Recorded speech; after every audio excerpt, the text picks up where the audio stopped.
30ഓളം കേസുകളിൽ പ്രതിയായ കുപ്രസിദ്ധ മോഷ്ടാവ് താനൂർ പോലീസിന്റെ പിടിയിൽ. കൂട്ടായി മാസ്റ്റർ പടി കാക്കോച്ചിന്റെ പുരയ്ക്കൽ 33 വയസ്സുകാരൻ സഫ്വാനെയാണ് പിടികൂടിയത്. 7-ാം തീയതി കണ്ണന്തളിയിലുള്ള വാടക ക്വാർട്ടേഴ്സിൽ താമസിക്കുന്ന പ്രായപൂർത്തിയാവാത്ത പെൺകുട്ടിയുടെ വീട്ടിൽ കടന്നുകയറി പെൺകുട്ടിയെ ലൈംഗികമായി പീഡിപ്പിക്കുകയും തുടർന്ന് പെൺകുട്ടി വിവരം ക്ലാസ്സിലെ അധ്യാപികയെ അറിയിക്കുകയും തുടർന്ന് രക്ഷിതാക്കളും അധ്യാപകരും ചേർന്ന് താനൂർ പോലീസിൽ പരാതി നൽകുകയും ചെയ്തു.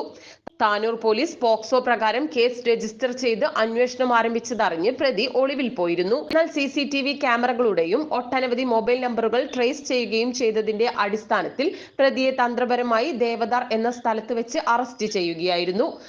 Tanur CI Mathew J, SI Sujith NR, ASI-മാരായ Nisha, സെജിനി, CPO-മാരായ Sujith, Libin, Sanoop, Rakesh, Ramya എന്നിവർ അടങ്ങിയ അന്വേഷണ സംഘമാണ് പ്രതിയെ അറസ്റ്റ് ചെയ്തത്. പ്രതി തിരൂർ, പരപ്പനങ്ങാടി, കോഴിക്കോട് എന്നിവിടങ്ങളിൽ 20ഓളം മോഷണ കേസുകളിൽ പ്രതിയും ഒട്ടനവധി വധശ്രമ കേസുകളും ഉള്ള ആളാണ്. പരപ്പനങ്ങാടി കോടതിയിൽ ഹാജരാക്കിയ പ്രതിയെ റിമാൻഡ് ചെയ്തു.